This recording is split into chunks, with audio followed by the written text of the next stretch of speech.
உங்க வீட்ல நீங்க ஏதாவது நாயோ இல்ல பூனையோ வளர்க்குறீங்க அண்ட் உங்க வீட்ல சின்ன பசங்களும் இருக்காங்க அப்படின்னா கண்டிப்பா நீங்க இந்த வீடியோவை பார்க்கணும். 2018ல அமெரிக்காவில் இருக்கக்கூடிய டேவிட் ஜான்சன் அப்படிங்கிற 14 வயசு பையன் ஒரு நாள் அவங்க ஸ்கூல்ல இருந்து வீட்டுக்கு வரும்போது ரொம்பவே டயர்டாவும் வீக்காவும் வந்திருக்கான். அண்ட் அதை கவனிச்ச அவனோட பேரண்ட்ஸ், சரி சின்ன பையன் தானே, ஸ்கூல்ல எங்கேயாவது விளையாடி இருப்பான், அதனாலதான் டயர்டா இருக்கான் அப்படின்னு சொல்லிட்டு அதை கொஞ்சம் கூட பெருசா எடுத்துக்கல.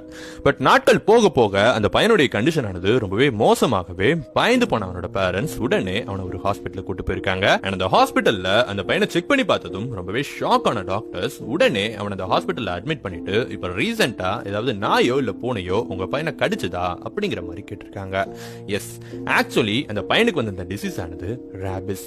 பட் எந்த ஒரு நாயோ இல்ல பூனையோ அந்த பையனை கடிக்காம எப்படி அவனுக்கு ராபிஸ் வந்தது அப்படின்னு இன்வெஸ்டிகேட் பண்ணி பார்த்தப்பதான் அந்த பையனுடைய கையில ஒரு ஓபன் ஊண்ட் இருக்கிறதும் அந்த ஊண்ட அவங்க ஸ்கூல்ல இருக்கக்கூடிய ராபிஸால பாதிக்கப்பட்ட ஒரு பூனை லிக் பண்ணதுனாலதான் அவனுக்கு ராபிஸ் வந்ததும் தெரிய வந்திருக்கு.